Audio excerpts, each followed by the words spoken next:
주는 하나님의 말씀은 신약 성경 누가복음 5장 33절로 39절의 말씀입니다. 신약 성경 누가복음 5장 33절에서 39절의 말씀입니다. 제가 가진 성경은 97쪽입니다. 한 목소리로 봉독합니다. 그들이 예수께 말하되 요한의 제자는 자주 금식하며 기도하고 바리새인의 제자들도 또한 그러하되 당신의 제자들은 먹고 마시나이다. 예수께서 그들에게 이르시되 혼인집 손님들이 신랑과 함께 있을 때 너희가 그 손님으로 금식하게 할 수 있느냐? 그러나 그날에 이르러 그들이 신랑을 빼앗으리니 그날에는 금식할 것이니라. 또 비유하여 이르시되 새 옷에서 한 조각을 찢어 낡은 옷에 붙이는 자가 없나니 만일 그렇게 하면 새 옷을 찢을 뿐이요 또 새 옷에서 찢은 조각이 낡은 것에 어울리지 아니하리라. 새 포도주를 낡은 가죽 부대에 넣는 자가 없나니 만일 그렇게 하면 새 포도주가 부대를 터뜨려 포도주가 쏟아지고 부대도 못 쓰게 되리라. 새 포도주는 새 부대에 넣어야 할 것이니라. 묵은 포도주를 마시고 새 것을 원하는 자가 없나니 이는 묵은 것이 좋다 함이로라. 아멘. 할렐루야. 오늘도 하나님 앞에 영광을 돌립니다. 오늘도 예배에 참여하신 예배자 여러분들 주의 이름으로 환영합니다. 옆에 있는 사람 인사하셔서 잘 나오셨습니다. 앞뒤로 인사하면서 은혜 받읍시다. 신앙생활을 하면서 모든 일이 잘 풀리고 행복할 때는 하나님께 예배드리는 것도 즐겁고 교회 오는 것도 신이 나죠. 그렇지만 모든 일이 우리 뜻대로 되지 않고 주변의 상황이 늘 좋을 수만은 없죠. 때로는 예기치 못한 질병이 찾아오기도 하고 기대했던 일이 잘 풀리지 않을 때도 있습니다. 때로는 가정의 위기가 자녀가 속을 새길 때도 있고요. 그런 상황에 처하면 하나님께 부르짖어는 보지만 어떤 때는 기도가 잘 되지 않을 때가 있습니다. 그리고 그럴 때 기도해도 응답이 잘 오지 않을 때가 있어요. 위를 바라보지만 하늘은 회색빛으로 그저 무거운 낙동이처럼 가로막혀 있고 우리의 가슴을 꽉 짓누르는 것 같은 그런 느낌이 들 때가 있습니다. 하나님이 몇백만 광년이나 떨어져 있는 것 같이 멀리 떨어져 계시는 것 같고 숨어서 보이지 않는 것 같기도 하고 또 침묵하는 것처럼 느껴지기도 합니다. 예배를 드려도 받으시지 않는 것 같고 찬송을 드려도 기도를 해도 교회 생활도 지겹고 또 흥이 나지 않고 힘이 나지 않을 때가 있습니다. 이렇게 하나님이 나와는 상관없이 없는 낯선 분같이 느껴질 때 또 나와는 멀리 떨어져 있는 분같이 느껴질 때 하나님이 없는 것 같이 느껴질 때 이러할 때를 우리는 영혼의 어두운 밤이라고 부릅니다. 영혼의 어두운 밤. 신앙생활을 하다 보면요, 이 영혼의 어두운 밤이 여러분 찾아옵니다. 신앙생활을 하다 보면 영혼의 어두운 밤이 찾아오는데 다양한 형태로 찾아와요. 그러나 공통적인 것이 있다면 내적으로는 매우 고독하고 소외감을 느낍니다. 하나님으로부터 소외당한 것 같고 고독한 거예요. 그리고 외적으로는요, 고통을 느낍니다. 여러 가지 고통이 우리에게 찾아와요. 질병이 오기도 하고 가정의 환란이 오기도 하고 이런 것이 찾아오죠. 이러한 때가 찾아왔을 때 그때를 영혼의 어두운 밤이 찾아왔다 이렇게 말합니다. 하나님이 첫째 날 빛을 창조하시고 빛을 낮이라 그러시고 어둠을 밤이라고 부르셨습니다. 낮은 보이는 세계예요. 밤은 보이지 않는 세계입니다. 창세기는요, 하루를 어두워지는 저녁부터 시작해서 밤을 지나서 새벽을 맞이하고 낮을 지나고 그리고 또 새로운 어둠이 찾아오는 저녁이 될 때를 하루라고 그렇게 써요. 시작을 우리는 새벽에서 시작하지만 창세기의 하루는 저녁에서 시작을 합니다. 왜 저녁부터 시작할까요? 낮은 인간이 일하는 시간이라면 밤은 하나님이 일하는 시간입니다. 즉 사람은 낮에 하나님이 밤에 이룬 일을 발견하고 기뻐하고 즐거워하는 거예요. 하나님이 밤에 일하셔요. 여러분 이런 거 있잖아요. 병이 나면요, 병이 나서 병을 앓고 있다가 하룻밤 자고 나면 개운해질 때가 있죠. 낮에 이렇게 일하면서 병이 나아간다는 걸 느낀 적 있어요? 밤이 지나고 나면 병이 나. 여러분 저녁에 괴로워하고 고통스러워했던 그 일이 밤이 지나고 나면 새벽이 오면 환하게 새롭게 시작할 때가 있어요. 밤은 하나님이 일하시는 시간이에요. 여러분 그런데 우리는 그 영혼의 어두운 밤이 우리에게 있다는 거예요. 신앙생활을 하는데도 이 영혼의 어두운 밤이 있다는 겁니다. 낮에 일하는 것은 내가 영광을 받는 거라면 밤은 하나님이 영광 받으시는 시간이거든요. 하나님은 왜 우리를 이 영혼의 어두운 밤을 지나게 하실까? 그것은 우리 안에 감춰져 있는 교만과 죄를 밝히시고 그것을 정화하는 시간이에요. 우리 안에 감춰져 있는 죄, 우리 안에 여전히 남아있는 그 죄악을 하나님께서 그 밤을 지나게 하시면서 그것을 통해서 우리를 정화시키신다는 것이죠. 이 시기가 지나고 나면, 이 영혼의 어두운 밤을 지나고 나면 비로소 우리는 하나님의 하나님 되심을 찬양할 수 있는 것입니다. 영혼의 어두운 밤은 그래서 우리를 무너뜨리는 시간이 아니고 우리를 어둠을 통해서 일하시는 하나님을 보게 하시는 시간입니다. 여러분 우리의 영혼은 이 영혼의 어두운 밤을 통해서 우리 자신의 비참함을 깨닫고 우리의 신앙이 별거 아니구나, 우리가 그토록 내가 잘 사랑했던 것이 아무것도 아니구나, 그 고난이 찾아오고 나니까 나는 아무것도 아니구나 하는 것을 깨닫게 하시는 거죠. 그리고 다시 밤이 지나고 그 낮이 오면 하나님의 위대하심을 우리가 찬양하지 않을 수 없는 것이죠. 이 영혼의 어두운 밤을 지나고 나면 마치 성장통을 앓는 아이가 그 병을 낫고 나면, 성장통이 낫고 나면 한 단계 더 쑥 크는 것 같이 이 영혼의 어두운 밤을 지나고 나면 우리의 신앙이 훨씬 더 성숙해지는 것을 느끼게 된다는 겁니다. 오늘 여러분 우리는요, 많은 사람이 똑같이 신앙생활을 한다 하지만 이 중에도 영혼의 어두운 밤에 들어가 있는 사람이 있을 것이고 또 영혼의 어두운 밤을 통과한 사람도 있을 것이고 영혼의 어두운 밤을 맞이하는 사람도 있을 수 있습니다. 그럴 때 우리의 신앙을 어떻게 회복시킬까 하는 것을 오늘 말씀을 통해서 함께 나누려고 합니다. 오늘 여러분 영혼의 어두운 밤을 잘 넘어가시길 예수님으로 축원합니다. 옆에 있는 사람 인사 나누시오. 영혼의 어두운 밤을 잘 넘어갑시다. 오늘 본문에 보면요, 예수님께서 세관을 지나시다가 통행세를 걷고 있는 한 남자를 부르셨습니다. 그 사람의 이름은 히브리어로는 레위고 헬라어로는 마태입니다. 그래서 이 세리 레위 마태는 사회적 경제적으로는 일정한 직위를 차지하고 있었지만 민족적 민중적으로는 소외되고 있는 사람이었습니다. 영적으로는 죄의식에 사로잡혀 있었던 그 세리 마태를 주님이 부르셨습니다. 마태는 자신을 부르신 예수님을 너무 감격해서 집에다 잔치를 열고 큰 잔치를 벌렸습니다. 거기에는 마태를 비롯한 세리 동료들도 와 있었고 또 주위에 있는 사람들 중에 이 사람이 사회적 지위가 있었기 때문에 지위 있는 사람들이 와 있었겠죠. 잔치가 끝나고 집을 나서는데 바리새인과 그 서기관들이 예수님을 가르고 질문하는 겁니다.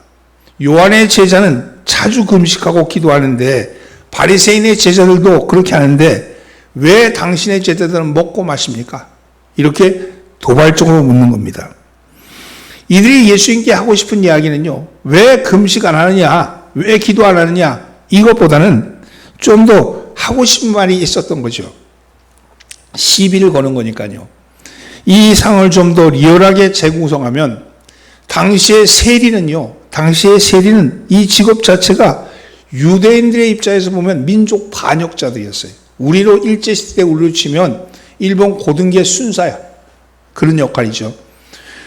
당시 세금 체계는 한 마을을 단위로 해서 세금을 거두는데, 예를 들면 이 덕정동에 세리가 있다 그러면 덕정동에 세액이 1억이다. 그러면 그 세리에게 1억의 할당을 주는 거예요. 그러면 그 1억을 할당을 받는 세리가 그 덕정동에 있는 사람 인구수를 세워가지고 그 속에서 나눠가지고 세금을 걷어들이는 거예요. 근데 1억만 받으면 1억만 받으면 지가 뭐가 남겠어. 월급을 주는 것도 아닌데. 그러니까 더 많이 거두는 거예요. 2배, 3배로 걷어가지고, 예를 들면 2억을 거뒀다 그러면, 2배를 거뒀다면 1억은 로마 당국에 바치고 1억은 자기가 먹는 거예요. 그런 게 그 당시에 세리 제도였습니다. 그러니까 일반 민중이 생각할 때는 그 세리라는 놈은 아주 정말 피를 빨아먹는 거머리 같은 존재지. 그 사이에 껴가지고. 그러니까 얼마나 불만이 많았겠어요. 그러나 그 앞에 가면, 여러분 완장 찬 사람 앞에 가면 늘 머리를 숙이듯이 그 앞에 가면 세금 덜 내려고 굽신대지만 돌아서면 침을 뱉고 돌아서면 욕을 하는, 그런 욕을 먹는 그런 존재가 바로 세리라는 존재였습니다. 그런데 예수님께서 이 세리가 베푼 잔치에 주 손님으로 참여하신 거예요. 우리로 치면 일본 고등계 용사가 만든 그 잔치 자리에 찾아간 거예요. 일반 사람들이 볼 때는 어떤 생각을 갖겠어요? 민족적인 의식을 가진 사람이 갈 때는 왜 저러시는지 모르겠다고, 저 역시 힘 있는 놈 편에 드는구나, 이런 생각 들지 않겠습니까? 이 사건은요, 예수님의 공생의 초기에 일어난 사건입니다. 이곳은 가버나움이었어요. 이 가버나움은 예수님이 원래 청년기부터 지냈던 지역입니다. 나사렛에서 어린 시절을 보내시고 가버나움에 와서 경제활동을 하신 거예요. 가버나움이 그렇게 큰 도시가 아니었기 때문에 예수님이 다 알고 있죠. 그 동네 사람들도 서로가 서로 간의 사정과 형편을 잘 알고 있지 않겠습니까? 며칠 전에 예수님께서 베드로의 장모의 열병을 고쳤어요. 베드로의 장모가 열을 받아 있었어요. 자기 사위가 예수님을 따라다니니까. 그래서 근심 걱정에 있었는데, 그래서 그 열병을 앓고 있는 장모를 고치셨습니다.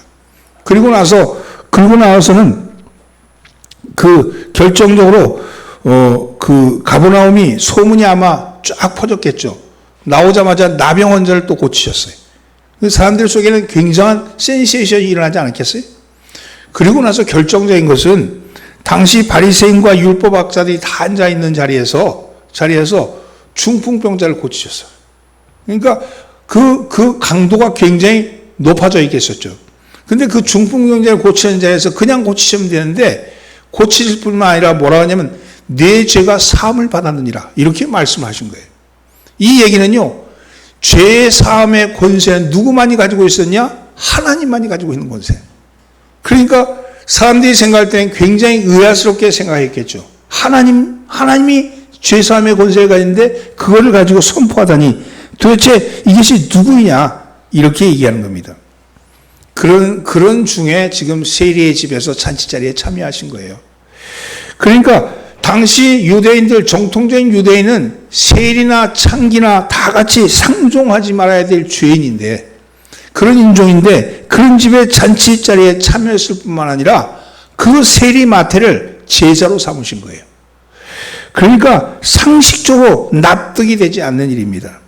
이 앞부 구절의 30절을 보면 잔치자리에 참여해서 들어가려는데 평소에 알고 있던 그 바리새인과 서기관들이 찾아와서 제자들에게 비방하면서 야단을 치는 장면이 나와요. 그게 30절 말씀인데 함께 봉독해 볼까요? 바리새인과 그들의 서기관들이 그 제자들을 비방하여 이르되 너희가 어찌하여 세리와 죄인과 함께 먹고 마시느냐. 이게 지금 예수님에게 하는 게 아니고 제자들한테 따지는 거잖아요. 그렇게 따지는데 감히 예수님께 묻지 못하고 제자에게 따지는 겁니다. 이 말씀을 듣고 있던 예수님이 대답을 대신해 주셔요. 그게 31절 32절입니다. 오늘 안 읽었는데 함께 봉독합니다. 예수께서 대답하여 이르시되 건강한 자에게 의사가 쓸데없고 병든 자에게야 쓸데가 있나니 내가 의인을 부르러 온 것이 아니요 죄인을 불러 회개시키러 왔느니라. 내가 지금 이 세리집에 가는 거는 죄인을 회개시키러 가는 거다. 내가 의인을 부르러 온 것이 아니라 죄인을 부르러 왔다. 그러니까 너희는 너희가 의인이라고 말하면서 이렇게 얘기하는데 이래라 저래라 하지 말아라. 난 죄인을 부르러 온 사람이다. 이렇게 얘기하신 거예요. 더 이상 말 붙이기 힘들잖아요. 참견하지 말아라. 그리고 그러면서 잔치자리에 들어갔다가 잔치를 마치고 나오니까 이제 가로막고 묻는 겁니다. 이제 예수님께 묻는 거예요. 그게 오늘 본문이죠. 33절입니다. 함께 봉독합니다. 그들이 예수께 말하되 요한의 제자는 자주 금식하며 기도하고 바리새인의 제자들도 또한 그러하되 당신의 제자들은 먹고 마시나이다. 이 질문을 잘 읽어보면 여기에 교묘한 함정이 담겨진 걸 알 수 있어요. 먼저 요한의 제자와 주님의 제자를 편가름하는 겁니다. 요한의 제자와 주님의 제자를 편가름하는 거예요. 사실상 예수님의 제자 가운데는요, 상당수가 요한의 제자들이었어요. 요한의 제자였다가 예수님께로 온 사람들이거든요. 근데 요한의 제자는 자주 금식하고 기도하는데 그렇게 은근히 세례 요한의 제자를 경건한 것처럼 치켜 세우면서 상대적으로 예수님의 제자는, 그런데 당신의 제자는 안 그러니까 비하하는 거죠. 비교하는 거예요, 비교. 이게 전형적인 사탄의 책략입니다. 한 공동체 안에 요한의 제자였던 사람들이 있는데 그 요한의 제자였던 사람들을 추스겨 세우는 거 아니에요? 그래서 둘로 갈라치게 하는 거죠. 이건 전형적인 사탄의 책략입니다. 여러분, 다른 사람과 비교해서 낙심케 하는 전술이죠. 또 다른 사람과 비교해서 자신을 정당화하는 전술도 있습니다. 자주 금식하고 기도하지 않으니까 너희는 세례 요한의 제자보다도 못한 것 아니냐. 그렇게 얘기하면서 마치 금식하고 기도하는 것이 바른 신앙인 것 같이 그렇게 말하고 있는 거죠. 여러분, 금식하고 기도하는 것이 신앙인데 너희 신앙이 없지 않냐, 이렇게 말합니다. 그런데 우리 기독교의 신앙은요, 신앙의 본질은요, 금식과 기도가 아니고 예수 그리스도입니다. 예수 그리스도가 신앙의 본질입니다. 예수 그리스도가 빠져버린 형식의 믿음, 그것은 별거 아니죠.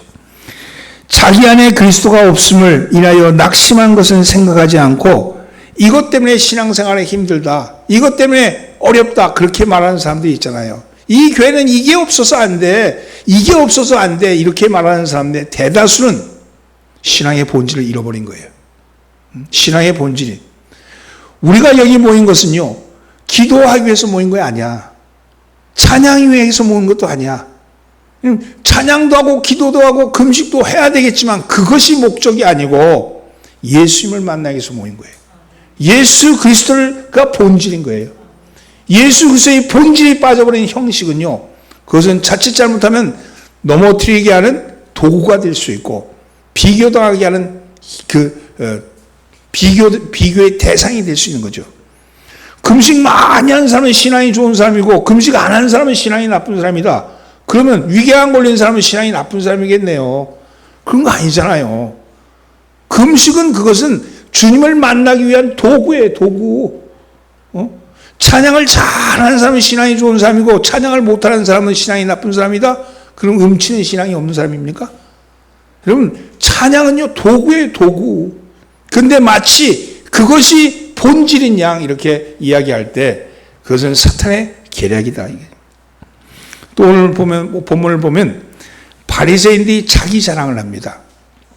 바리새인들은 이렇게 얘기합니다. 우리도 금식하고 기도하는데 왜 너희는 안 해?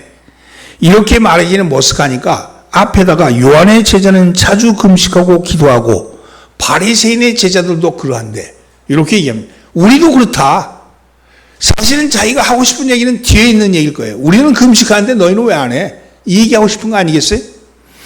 여러분, 마치 요한의 제자를 앞세워 결국은 자기 자랑을 하고 있는 것이죠. 믿음을 상실한 사람의 또 하나의 특징 중에 하나는요, 그는 자기의를 드러낸다는 겁니다. 자기의. 자기를 자랑하지 않고는 견딜 수가 없는 거예요. 누가 자기를 알아주지 않으면 이때까지 해놓던 일들도 다 깽판을 칩니다. 교회에는 그런 사람들이 있죠. 우리 교회는 없지만요, 교회에서 어떤 일을 맡으면 그건 마치 자기가 그 교회를 다 하는 것 같이 열심히 하다가 그거 내려놓고 나면 방관자가 되어버리거나 혹은요 깽판을 쳐. 내가 할 땐 잘했는데 말이지 이렇게 하면서 그거는요 지금 이 바리새인이 하는 짓과 똑같은 것이죠. 이 사람의 신앙은 예수 그리스도에 대한 신앙이 아니고 일에 대한 신앙이에요. 일에 대한 신앙. 내가 하고 있는 일을 통해서 내가 나를 드러내고자 하는 것이 예수 그리스도에 대한 신앙이 아니라는 거죠. 바리새인이 그러했습니다. 여러분 오늘 바리새인에게 있어 하나님의 신앙을 판단하는 기준은 금식과 기도였던 거예요. 그런데 이 말씀을 더 깊이 생각해 보면 바리새인이 하고 싶은 이야기가 단지 왜 당신은 금식도 하지 않고 기도도 하지 않습니까? 이렇게 묻고 싶은 것이 아니었을 겁니다. 오히려 묻고 싶은 건 이런 거였을 거예요. 당신 도대체 누굽니까? 당신 도대체 누굽니까? 당신이 하려는 일이 뭡니까? 당신이 하려는 일이 뭡니까? 당신은 왜 이 죄인들과 함께 다니는 겁니까? 이 얘기를 하고 싶은 거 아니겠어요? 이 바리새인들이 찾아온 까닭은 우리 주님은 이런 이들의 속물음, 겉물음이 아닌 속물음을 아셨어요. 그래서 이런 바리새인들의 속물음에 대해서 전혀 다른 견해로 접근을 합니다. 너희는 왜 금식을 하지 않느냐? 이렇게 너희는 왜 금식을 하느냐? 이렇게 묻고 계시는 거예요. 그럼 너희는 도대체 왜 금식을 하냐? 당신은 왜 금식하지 않습니까? 기도하지 않습니까? 이렇게 물으니까 주님이 너희는 왜 금식하느냐? 이렇게 묻는 거예요. 금식하는 이유가 무엇이냐고 묻는 겁니다. 이들이 왜 금식합니까? 하나님 나라를 위해서 금식하는 거 아니겠어요? 하나님 나라가 역사함을, 그네들은 하나님 나라를 바라봤던 바리새인들 아니에요. 하나님이 역사 개입을 해달라고 바랬던 그들 아닙니까? 너희는 왜 금식하느냐? 이렇게 물을 때 이들의 대답은 아마 하나님 나라를 위해서 하죠. 이렇게 얘기할 거 아니겠어요? 여러분, 이것은 마치 우리를 향해서 왜 당신은 신앙생활을 합니까? 왜 당신은 교회에 나오는 겁니까? 왜 당신은 누구를 위해서 교회 생활하는 겁니까? 이렇게 묻는 것과 똑같은 물음이죠. 이거에 대한 대답이 34절과 35절입니다. 함께 읽어볼까요? 예수께서 그들에게 이르시되 혼인집 손님들이 신랑과 함께 있을 때 너희가 그 손님으로 금식하게 할 수 있느냐? 그러나 그날에 이르러 그들이 신랑을 빼앗으리니 그날에는 금식할 것이니라. 왜 너희는 금식하느냐? 이렇게 물을 때 그들이 하나님을 위해서 합니다. 이렇게 얘기할 거 아니겠어요? 그때 이렇게 얘기합니다. 금식하지 않느냐는 물음에 대한 내 답은 내가 곧 신랑이다 이거예요. 이 얘기는 내가 곧 하나님이다 이렇게 얘기하는 거예요. 이게 무시무시한 말씀이죠. 왜 금식을 필요하냐? 신랑이 왔는데 왜 금식하느냐? 너희가 기도할 주체가 신랑이 오기를 위해서, 그리스도가 오기를 위해서, 하나님이 역사 개입해 주기 위해서 우리가 기도했는데 바로 그 신랑 그리스도가 바로 나다 이렇게 말씀하는 거예요. 기도를 듣는 주체가 무엇 때문에 기도하느냐고 묻습니다. 내가 곧 기도의 주체인데 무엇 때문에 기도하냐고 묻는 거죠. 이것은 굉장한 선언이죠. 바리새인들은 이 세계관을 바꾸지 아니하면, 하나님에 대한 세계관을 바꾸지 않으면 이 말씀은 들을 수 없는 말씀입니다. 이 말씀은 이해할 수 없는 말씀이고 수긍할 수 없는 말씀입니다. 나는 메시아다, 나는 그리스도다 이렇게 말씀하시는 거니까요. 이것은요 단지 선언이 아닙니다. 그러므로 내가 따르든지 따르지 않든지 선택하라고 그렇게 선택을 하라고 말씀하시는 겁니다. 이 말씀을 하기 전에는 이래도 되고 저래도 됐는데 내가 신랑이다, 내가 그리스도다 이렇게 말씀하신 후에는 신랑을 따르든지 말든지 이 둘 중에 하나만이 남아있을 뿐이라고 얘기하는 겁니다. 이제 말씀을 들었으니 결단하라고 하는 거죠. 이때까지 구태연하게 했던 신앙생활에 변화를 가져와야 합니다. 여러분, 그래서 이 말씀을 하신 후에 예수님은 우리가 어떻게 변화해야 하는지에 대한 지혜의 말씀을 비유로 주고 있는 거예요. 너희가 변해야 된다. 나를 믿든지 말든지, 나를 따르든지 말든지 하는데 어떻게 할 것이냐, 이거에 대한 비유로 유명한 생배조각과 그리고 가죽부대의 비유를 두고 있는 거죠. 이게 36절에서 39절입니다. 함께 읽어볼까요? 또 비유로 이르시되 새 옷에서 한 조각을 찢어 낡은 옷에 붙이는 자가 없나니 만일 그렇게 하면 새 옷을 찢을 뿐이요 또 새 옷에서 찢은 조각이 낡은 것에 어울리지 아니하리라. 새 포도주를 낡은 가죽 부대에 넣는 자가 없나니 만일 그렇게 하면 새 포도주가 부대를 터뜨려 포도주가 쏟아지고 부대가 못 쓰게 되리라. 새 포도주는 새 부대에 넣어야 할 것이니라. 묵은 포도주를 마시고 새 것을 원하는 자가 없나니 이는 묵은 것이 좋다 함이니라. 여러분, 주님은 새 포도주는 새 부대에 넣어야 한다 이렇게 말씀했어요. 이런 부대는 알죠. 가죽으로 만든 주머니잖아요. 그런데 술을 넣는 데 사용하거나 물을 넣는 데 사용하는 그런 주머니입니다. 지금도 사막 지역에서는 그렇게 쓰고 있죠. 그리고 예수님이 말씀하는 새 술은 새 부대, 새 포도주는 새 부대. 이 말씀은 무슨 복음의 말씀이 아니고요. 당시 상식이에요, 상식.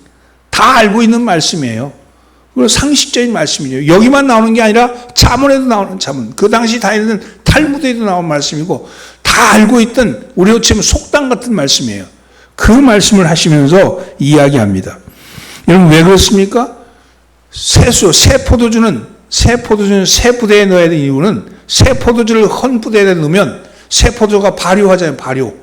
발효하니까 헌 부대를 찢어가지고 터뜨리니까 새 포도주는 새 부대에 넣어서 발효하더라도 이게 팽창하고 이게 위안 수축이 튼튼한 그런 새 부대에 넣는 거죠. 너무 상식적인 얘기죠. 그런데 그 말씀을 하는 거예요. 그러면서 예수님 이 비유를 하면서 여기서 그 비유를 하시면서 왜 이 비유를 하시느냐? 새 포도주가 누구냐를 지금 얘기하시는 거예요. 새 포도주가 누구냐? 새 부대가 뭐냐? 그 말씀을 하시는 겁니다. 여기서 새 부대는 예수님 당신을 가리키는 거죠. 복음을 가리키는 거죠. 내 복음이 왔는데 헌 부대, 구약의 흠 푸대, 율법의 흠 푸대, 낡은 관례의 흠 푸대에다 넣어서는 안 된다. 새로운 푸대, 그것은 새로운 푸대를 넣어야 된다고 말씀합니다. 우리가 고정적인 틀로 예수님을 바라보면 여러분 예수님은 우리는 이해할 수가 없는 거예요. 이 말씀은요, 예수님은 살아계신 분인데 우리는 죽은 예수를 믿으면 안 된다는 거예요. 죽은 예수님. 살아계신 예수님, 지금 오늘 우리에게 오시는 예수님, 지금 오늘 여기 오시는 그 새 포도주, 새 부대에다 넣어야 한다고 말합니다. 여기 주님 말씀에는 새 부대는요, 보이지 않는 하나님으로 오신 성령님을 모신 성전, 곧 우리 자신과 교회를 의미합니다. 그래서 새 부대인 우리는, 새 포도주 같은 새 포도주이신 예수님을 받아들여야 했는데, 그 생명과 기쁨으로 그분을 받아들여야 했는데 그걸 못하니까 점점 시간이 지나면서 낡아지고 신앙이 지나면서 또 우리도 구약의 신자처럼 그렇게 구약의 신자처럼 낡은 부대를 들고 주님 앞에 나가는 거 아닙니까? 주님은 주님은 새 포도주로 오시는데 우리는 낡은 부대를 들고 나가고 있는 거 아니냐는 거예요. 왜 신앙이 침체합니까? 왜 신앙이 침체하냐면 주님이 침체한 게 아니고 우리의 부대가 침체하는 거 아닙니까? 우리의 부대가 낡아지고 있는 거 아닙니까? 그래서 신앙의 회복을 위해서는요, 주님을 새 포도주이신 주님을 새 부대로 맞이해야 된다는 것이죠. 그러면 어떤 모습으로 사는 것이 새 부대로 사는 것인가? 첫째는요, 따라서 판단하고 정죄하기보다는 은혜 가운데 머무십시오. 여러분, 유대인들은 항상 모든 것을 정죄했습니다. 우리와 요한의 제자는 금식하는데 왜 당신의 제자는 금식하지 않는 겁니까? 이것은 비단 유대인만 그런 것이 아니고 오늘 우리 인생들은 세상이라는 곳에서 항상 용서하지 못하고 정죄하는 삶을 살아왔습니다. 그것이 우리의 삶의 습관이에요. 여러분, 우리의 버릇이 그래. 그것은 세상이, 눈에 보이는 세상이 주는 거죠. 여러분, 사단에게 선악과를 따먹고 나서 보이는 세계에 대해서 판단한 거 아니에요? 그게 죄 아닙니까? 하나님이 좋았더라 한 것을 내가 보기 좋은 건 좋았더라, 내가 보기 안 좋은 건 나빴더라, 그렇게 자기가 판단하니까 하나님이 좋았더라 한 것을 인간이 좋았더라 나빴더라 판단하니까 하나님보다 더 높은 자리에 올라간 거 아니겠어요? 하나님은 다 좋았더란데 인간은 자기 마음에 드는 것만 좋았고 자기 마음에 안 들면 나쁜 거 아니에요? 이 판단하려고 드는 거죠. 여러분, 이것이 우리가 남을 용서하지 못하고 정죄하는 삶을 살아가는 죄인의 모습인 것입니다. 여기 유대인들처럼 우리도 정죄의 틀을 가지고 있어요. 유대인들의 입장에서는 자신들이 금식하는 신앙은 옳고 제자들이처럼 금식하지 않는 신앙은 틀리다 이렇게 정죄했습니다. 나는 옳고 너는 그르다 이렇게 생각하는 거지 판단하고 정죄하는 신앙입니다. 왜냐하면 이것은 오늘 우리에게도 마찬가지예요. 나는 옳고 너는 그르다. 내가 하는 방식은 맞고 네가 하는 방식은 틀리다. 이렇게 얘기를 시작하면 이미 이거는 정죄의 자리에 앉아 있는 거죠. 근데 예수님은 누구십니까? 예수님은 정죄하지 아니하고 은혜를 강조하셨습니다. 누구보다도 죄가 없으신 예수님은 모든 죄인에게 용서의 은혜, 사랑의 은혜를 강조하셨습니다. 그는 가늠한 여인을 고친 사건이 대표적인 예입니다.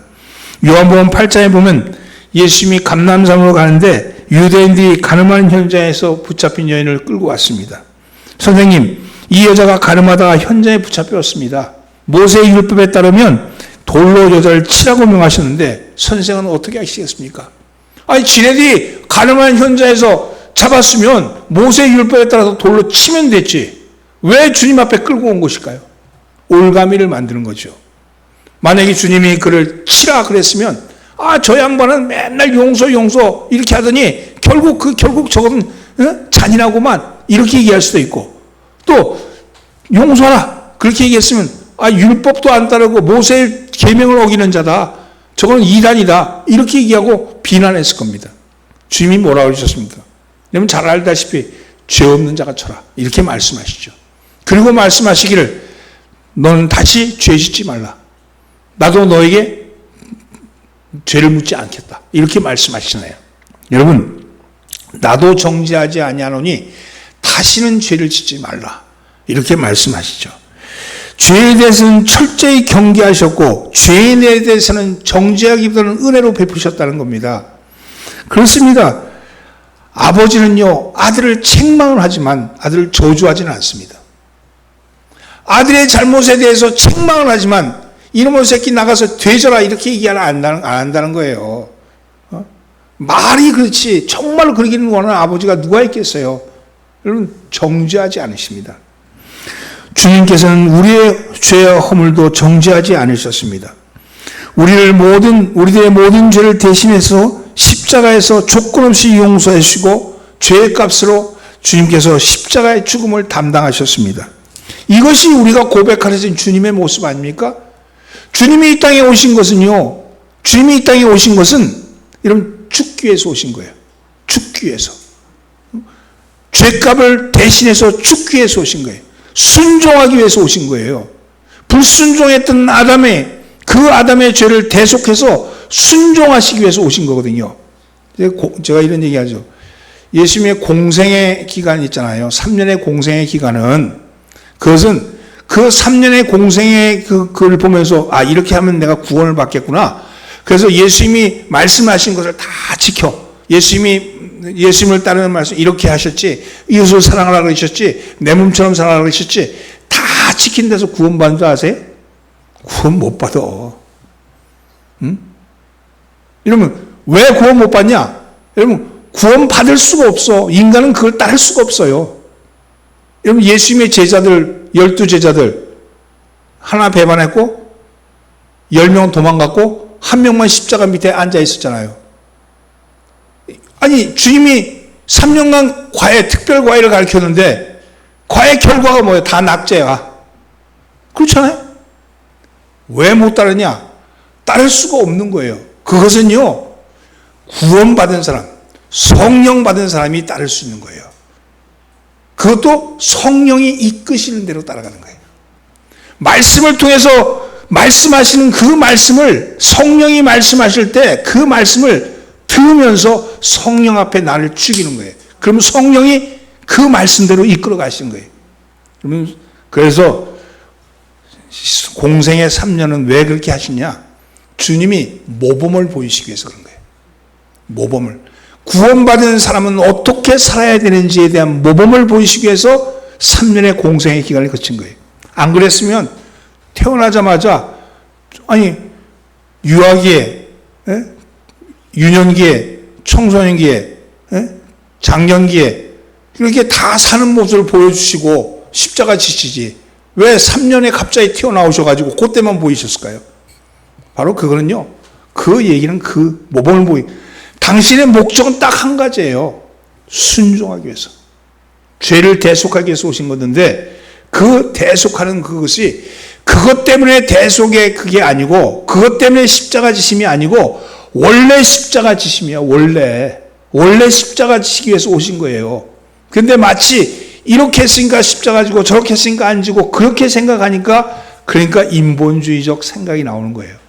복음적 생각은요, 철저하게 주님이 십자가 지기 위해서 오셨다, 순종하게 오셨다, 보이지 않는 하나님이 보이는 하나님으로 오셔서 우리의 죄를 대속하시고 하늘에 오르시고, 다시 보이지 않는 하나님으로 우리 속에 오셔서 성령님으로 거하시며, 우리가 주님이 보이는 하나님이 보여주신 삶의 모범을 그것을 따라할 수 있게끔 인도해 주신다는 거예요. 보혜사 성령님. 그래서 우리를 인도해 주시고 가르쳐 주신다는 거예요.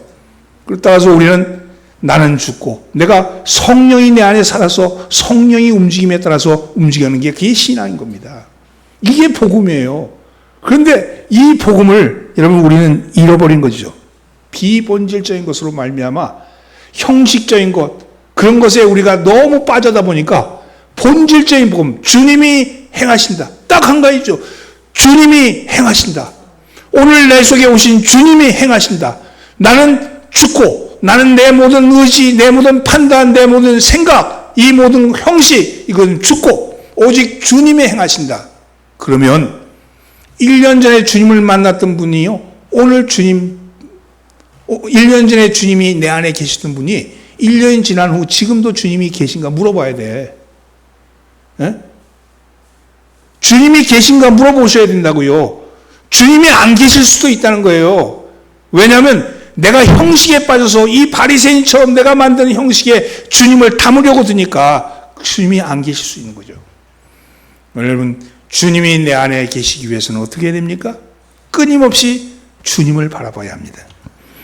그래서 두 번째가 바로, 따라서 형식과 전통보다는 예수님을 만나야 합니다. 유대인들은 안식일의 전통, 금식의 전통을 강조했습니다. 물론 때로 좋은 전통들은 강조되어야 되겠죠.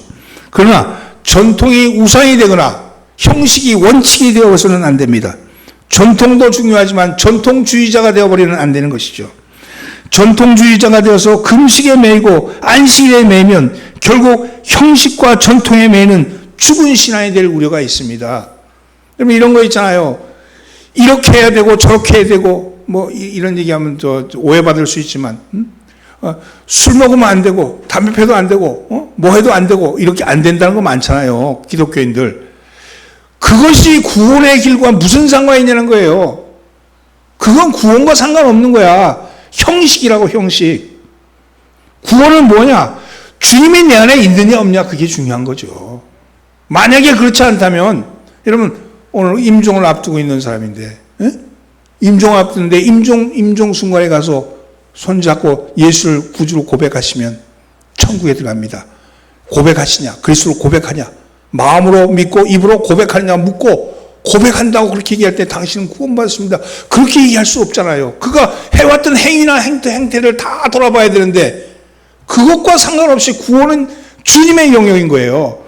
우리는 형식을 왜 가지고 있어요? 뻘거벗고 다닐 수 없으니까. 우리의 모습, 우리의 모양을 통해서 거룩한 삶을 살기 위해서 가는 거죠. 술을 먹는 사람, 나는 술 먹는 때문에 구원 못 받습니다, 교회하면 안 됩니다, 이렇게 얘기하지 않죠. 그가 술을 먹든지 뭘 하든지 간에 구원받으라고. 구원이 이루어지고 나면 그가 마치 태어난 어린아이가 갓난아이가 태어났을 때 자기가 어떤 존재인지 모르는 것처럼, 모르지만 시간이 지나면, 그 복음 안에 시간이 지나면 점점 그가 사람의 형태를 갖춰가는 것 같이, 술꾼이고 정말로 그랬던 사람이라 할지라도 주님을 받아들이고 나면 성령이 그를 키우시는 거예요. 그리고 자각하게 하시는 거예요. 스스로가 어떻게 사는 것이 거룩한 삶인지를 알아가는 거죠. 거룩한 삶을 살아야지 구원을 받습니다. 아닙니다. 구원을 받아야 거룩한 삶을 살아갈 수 있습니다.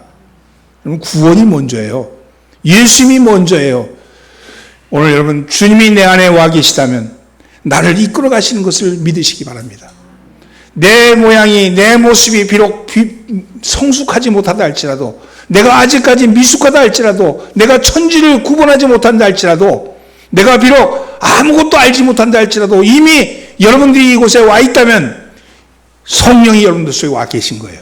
성령이 와 계시다면 성령님이 여러분들 가르치시고 키우시고 인도하실 줄 믿습니다.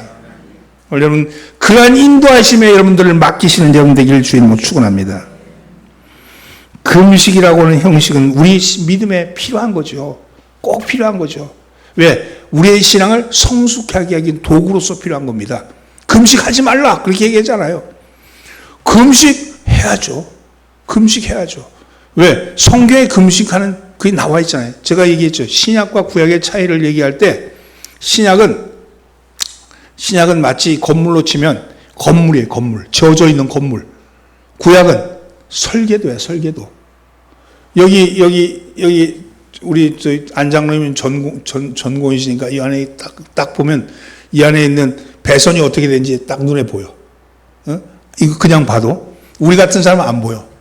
그럼 배선을 알기 위해서는 이걸 알기 위해서는 뭘 해야 돼? 배선도를 찾아야 되잖아요. 그리고 그걸 보면서 이게 이렇게 돼서 이렇게 해서 스위치는 저기가 있구나 이렇게 알잖아요. 근데 배선도를 가지고 그것을 가지고 불이 켜지는 건 아니야. 그렇죠?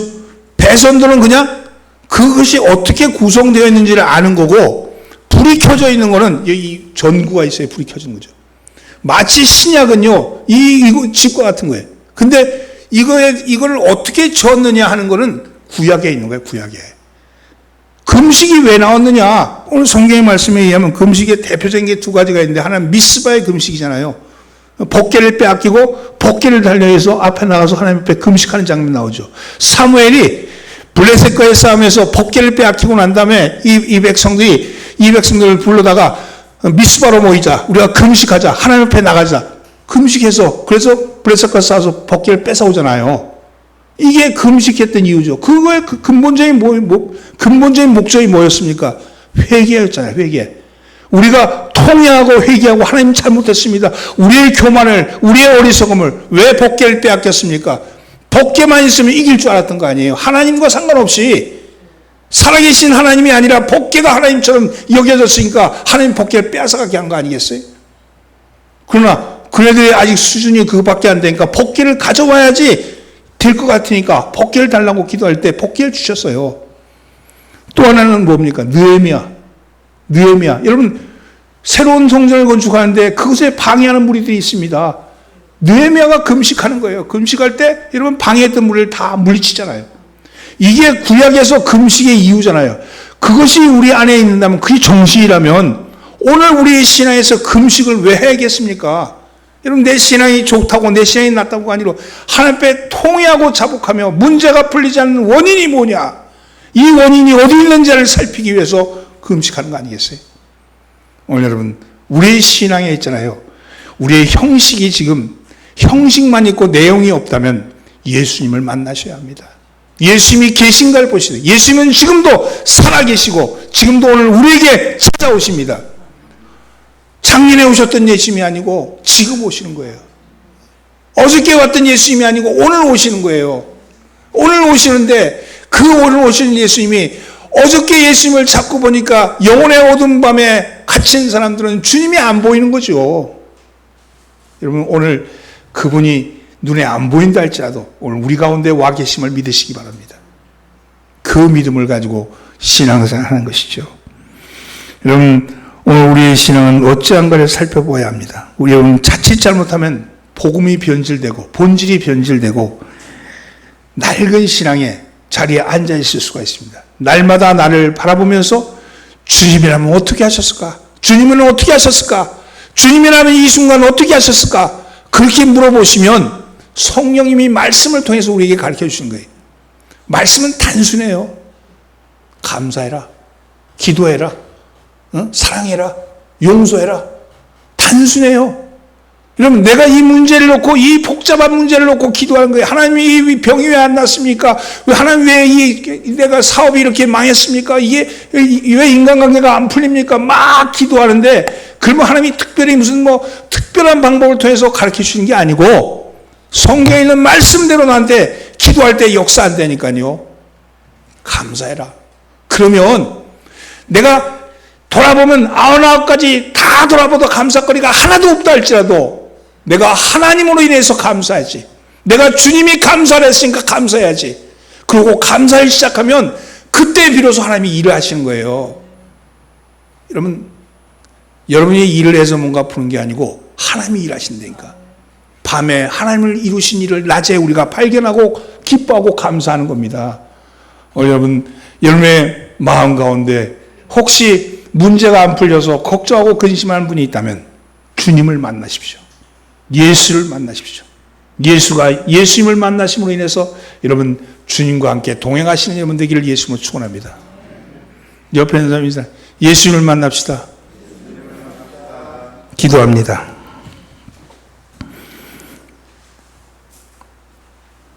저희 가운데 오셔서 인도자가 되시며 말씀을 가르치는 성신 하나님, 인생의 광야길에서 만나게 될 금송아지의 우상과 광야의 천사로 화장한 사탄의 미혹에 흔들리지 않게 하옵소서. 오직 만나로 먹여주심과 반석의 물로 마시게 하심을 감사드리며 저희의 입술에 찬양의 샘이 마르지 않게 하옵소서. 주님의 사랑과 연민을 저희의 마음에 채워주셔서 섬기게 하시고 하나님의 사랑을 흘려보낼 수 있는 더 풍성한 통로가 되게 하여 주옵소서. 병들어 고생하는 이들을 불쌍히 여겨 주옵소서. 건강한 몸이 되도록 치유의 손으로 만져주시고 살 길을 열어 주옵소서. 이 시간 약속하신 말씀을 의지하여 기도하오니 이 시간 각종 질병에 눌려 시음하는 모든 영혼과 모든 육체는 예수 이름으로 건강함을 얻을지어다. 연약한 부분은 회복될지어다. 육체적, 정신적, 영적으로 병든 것들은 치유될지어다. 주님 안에 건강한 모습으로 일어설지어다. 우리 구주 예수님의 이름으로 기도드립니다. 아멘.